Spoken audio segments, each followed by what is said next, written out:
Viděl někdo Joea Pearsona? Zeptal se. Řada lidí potřásla záporný hlavou.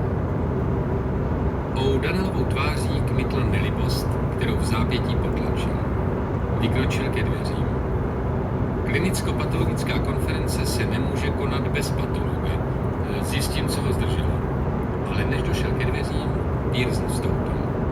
Už jsem tě šel hledat, Joe.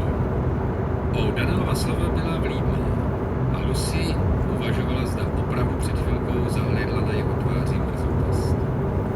Dokončoval jsem bitvu, trvala déle, než jsem předpokládal, a pak jsem se zastavil aspoň na obložených hledíček. Pearson slova mumlal, poněvadž mezi jednotlivými větami ještě žvíkal. Asi ten sandwich, domýšlela si Lucy. Všimla si, že zbytek chleba zabalený v ubrousku si Joe strčil mezi hromádku papíru a desky, které nesl pod paží. Usmála se. Jenom Joe Pearson si mohl dovolit dojídat lunch na konferenci. O'Donnell představil Pearsonovi Hildna a stiskli si ruce. Pearson přitom opustil desky a z nich vypadl na podlahu list papíru. Bill Rufus jej s úsměvem sebral a desky vsunul zpět pod Pearsonovo rameno. Pearson mu kývnutím poděkoval a zprudka vybavil na Hildna. Chirurg? Ano, pane, srdečně odpověděl Hildn. Hledíme mladík má dobré vychování, konstatovala Lucy, k starším je úctivý. Další, kdo se dal navěrbovat k hudlařům, rozsekl Pearson. Promluvil hlasitě a ostře. V sále nastalo náhle ticho. Od kohokoliv jiného by byla poznámka chápána jako škádlení, ale od Pearsona vyzněla jako špička s nádechem pohrdání. Hildn se rozesmál. Skutečně je to tak? Lucy však spozorovala, jak ho Pearsonův tón překvapil. Joea si nevšímejte, zasáhl dobromyslně O'Donnell. Má na chirurgy spadeno. No, můžeme začít? Všichni zamířili k dlouhému stolu. Starší lékaři automaticky k hornímu pravému křesel, ostatní postupně obsazovali místa v druhé řadě. Lucy seděla vpředu. O'Donnell stál v čele stolu. Pearsona a jeho papíry měl po levici. Zatímco se všichni usazovali, Lucy viděla, jak si Pearson ukousl další sousto z obloženého chleba. O nějaké maskování se vůbec nepokusil. Lucy se zahleděla na Charlieho Dornbergera, jednoho z porodníků nemocnice Three Counties. Přestože patřil k seniorům, seděl na dolním konci stolu. Právě pečlivě nacpával dýmku. Kdykoliv jej Lucy viděla, vždy buď plnil, čistil nebo zapaloval čibuk, i když jej zřídka kdy skutečně dokouřil. Hned vedle Dornbergera seděl Jill Bartlett, naproti Bim Bam. Bell se jmenoval a byl z radiologie, a pak tam ještě seděl John McEwan. Tento specialista pro choroby ušní, nosní a krční se zpravidla konference nezúčastňoval. Některý z dnešních případů je asi zajímavý i pro ně. Dobré odpoledne, pánové, vítám vás. O'Donnell se rozhlédl. Poslední útržky rozhovoru utichly. Nahlédl do svých poznámek. Prvním případem je Samuel Lobic, běloch, věk 53 let, a referuje doktor Bartlett. Jill Bartlett, jako vždy dokonale oblečený, otevřel kroužkový poznámkový blok. Lucy se soustředila na jeho vous a čekala, až začne kankán jeho spodní hrany. V zápětí se tak stalo. Bartlett zahájil velmi klidně. Pacient byl předán do mé péče 12. května. Trochu hlasitěji, Jille, ozvalo se od dolního konce stolu. Bartlett zahlaholil z plna hrdla. Vynasnažím se, ale snad, abys pak šel rovnou na prohlídku k McEwansovi. Skupina, v níž seděl žadatel, se rozesmála. Lucy záviděla všem, komu tato schůze nenaháněla hrůzu. Jí bylo vždycky úzko, zvláště když byl projednáván její vlastní případ.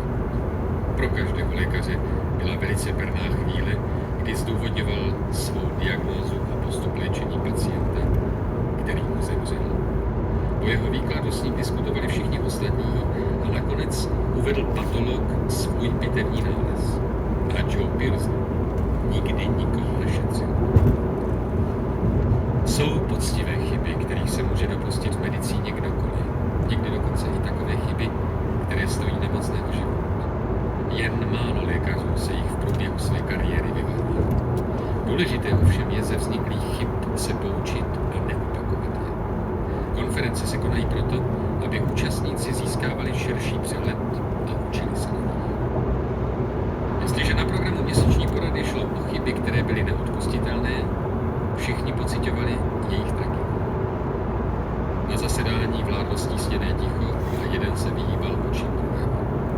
Zřídka, kdy se kritizoval otevřeně, za prvé nebylo to nutné a za druhé nikdo nikdy nevěděl, kdy dojde na něj. Lucy si vzpomněla na případ, který se stal uznávanému chirurgovi, k jehož lékařskému kolektivu kdysi patřila. Operoval nemocného, u něhož bylo podezření na rakovinu zažívacího traktu. Otevřel pacienta a usoudil, že jde o neoperovatelný stav. Místo, aby se pokusil napadené střevo výjmout, vyřadil je smyčkou z činnosti. Pacient za 3 dny zemřel. Bitva ukázalo, že ve skutečnosti se vůbec nejednalo o rakovinu, ale o perforaci slepého střeva, jejímž důsledkem byl absces. Chirurg to nepoznal a odsoudil vlastně nemocného na smrt. Lucy si pamatovala stěšené ticho, s jakým tehdy kolektiv přijal patologovou zprávu. Samozřejmě v podobné situaci neproniklo zjednání na veřejnost z Holanic. Projednání bylo omezeno na nejužší kruh spolupracovníků. V dobré nemocnici to ovšem není konec. V nemocnici Sri Counties by dnes O'Donnell soukromně promluvil s viníkem a při zjištění, že provinění bylo hodně závažné, byla by jeho činnost po nějakou dobu pečlivě kontrolována. Lucy takové jednání nikdy nezažila, ale slyšela, že primář chirurgie dovede být za zavřenými dveřmi velmi drsný. Jill Bartlett pokračoval. O případu mi referoval doktor Sembalist. Doktora Sembalistu, praktického lékaře, který nepatřil k lékařskému týmu nemocnice Three Counties, Lucy znal. I jí posílával nemocný. Volal mě domů, pokračoval Bartlett, a sdělil mi, že má podezření na perforovaný žaludeční vřet. Symptomy, jež popsal této diagnoze, odpovídaly. Mezitím už sanitka vezla pacienta do nemocnice. Uvědomil jsem telefonicky sekundáře, který měl právě na chirurgii službu o případu, který přijde na oddělení. Bartlett nahlédl do svých poznámek. Vyšetřil jsem pacienta asi o půl hodiny později. Byl v bezvědomí a reagoval bolestivě při vyšetřování nad břiškou. Krevní tlak měl nízký, 70/40. Byl popělavě šedý, zbrocený studeným potem. Naordinoval jsem transfuzi, abych vyvedl pacienta z bezvědomí a morfium. Břicho bylo stuhlé a na pohmat citlivé. Billy Rufus se zeptal, dal si udělat snímek plic. Ne, pacientovi bylo příliš zle, než aby ho posílal na rentgen. Souhlasil jsem s původní diagnozou uvádějící perforaci vředu a rozhodl jsem se okamžitě operovat. Neměl jste žádné pochyby, kolego, zasáhl Joe Pearson. Předtím hleděl vytrvale do svých papírů. Nyní se obrátil tváří Bartlettovi. Bartlett na okamžik zaváhal. Lucy okamžitě pochopila, něco nesouhlasí. Diagnoza byla chybná a Joe Pearson čeká, aby sklapl pas. Uvědomila si však, že co ví Pearson, ví i Bartlett, takže nemůže jít o překvapení. Bartlett byl asi bitvě přítomen.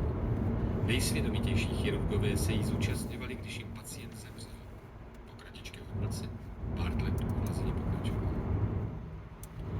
Při náhlých případech má lékař vždycky pochybnosti, doktore Pearsone. Byl jsem přesvědčen, že všechny symptomy opravňují okamžitou explorativní operaci. Bartlett se odmlčel. Probatorka ukázala, že o perforovaný vřet nejde a pacient byl v narkóze vrácen na oddělení. Okamžitě jsem povolal ke konzultaci doktora Toynbea, ale než se dostavil, pacient zemřel. Jill Bartlett zavřel svůj kroužkovaný poznámkový blok a rozhlédl se kolem stolu.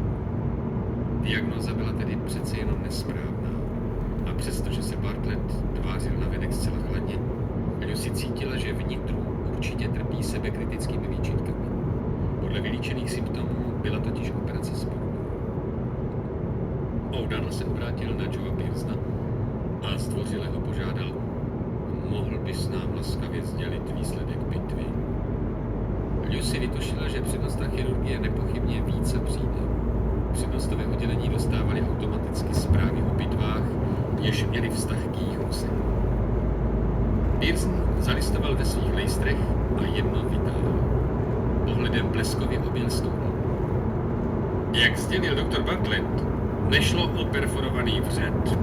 Krajina břišní byla v naprostém pořádku. Dramaticky se otočil. Šlo o počáteční pneumonii a nepochybně odtud pramenily silné bolesti na pohrudnici. Taková tedy byla skutečnost. Lucy v duchu zrekapitulovala vše, co bylo řečeno. Usoudila, že v obou případech jsou vnější příznaky téměř totožné. O'Donnell se zeptal, má někdo příspěvek do diskuse? Zavládlo stísněné ticho. Stala se chyba. Nebyla však úmyslná. Většina přítomných měla nepříjemný pocit, že totéž se mohlo docela dobře přihodit i jim. Za všechny se ozval Billy Rufus. Podle popsaných symptomů bych řekl, že exploratorní operace byla zcela na místě. Tohle zřejmě Pearson čekal. Začal uvážlivě. Ani bych neřekl. Potom bez varování hodil granát. Domnívám se, že doktor Bartlett se málo kdy podívá jinam než na břicho. Ve strnulém tichu se zeptal Bartletta přímo. Vyšetřil jste vůbec hrudník? Poznámka i otázka byly urážlivé. Jestliže doktor Bartlett zasloužil výtku, měla přijít od O'Donnella, nikoliv od Pearsona, a měla být udělena v soukromí. Bartlett neměl pověst nedbalce. Všichni spolupracovníci znali jeho důkladnost až přehnanou obezřetnost. V tomto případě se zřejmě musel rozhodovat rychle, pod tlakem bezodkladné nutnosti. Bartlett vyskočil, prudce odstrčil židli a jeho obličej zrudl. Samozřejmě, že jsem vyšetřil hrudník. Slovo přímo vyštěkl a vous se mu rychle pompoval. Řekl jsem, že pacient nebyl v takovém stavu, aby mohl být proveden rentgen plic. A i kdyby v takovém stavu byl, pánové, zvolal O'Donnell, ale Bartlett se nedal umlčet. Je velice snadné dodatečně kárat. A doktor Pearson využije každou příležitost, aby nám připomněl, že Charlie Dornberger zamával ze svého místa dýmkou a všechny chlácholil. Nemyslím, že doktor Pearson mínil, Bartlett ho zlostně zarazil. Samozřejmě, že si to nemyslíte, jste jeho přítel. A on není na kordy s porodníky. Tak dost. Dost, prosím. Tohle nedovolím. O'Donnell stál a udeřil svým předsednickým platívkem. Napřímil se v ramenou, jeho atletická postava se vstyčila nad stolem. Just si pleskl hlavou. Muž každým celkem. Doktore Bartlette, buďte tak laskav a posaďte se. Čekal vystoje, dokud se Bartlett nezabořil do svého křesla. O'Donnellovu vnější mrzutost vystřídalo vnitřní uklidnění. Joe Pearson neměl právo zvrhnout schůzi v bitku. Poněvadž za daných okolností nemohl diskusi o případu řídit objektivně a věcně, neměl O'Donnell jinou možnost, než ji uzavřít. Stálo ho značné úsilí, aby si na místě nevyřídil s Joe Pearsonem vznesené stížnosti. Napjatou situaci by tím však jenom zhoršil. O'Donnell nezdílel úplně mínění Billa Rufuse, že Jill Bartlett je naprosto nevinen smrtí svého pacienta. Posuzoval celou věc kritičtěji. Klíčovým faktorem případu byla skutečnost, že chyběl rentgen plic. Kdyby Bartlett hned po přijetí pacienta nařídil rentgen hrudníku, Bill by hledal na diátry a pod pohrudnicí indikaci plynu, který jasně prokazuje existenci perforovaného vředu.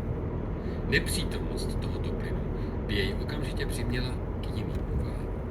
Kromě toho mohl rentgen ukázat v dolní partii plic stopy zápalu, který Joe Pearson zjistil pitvu.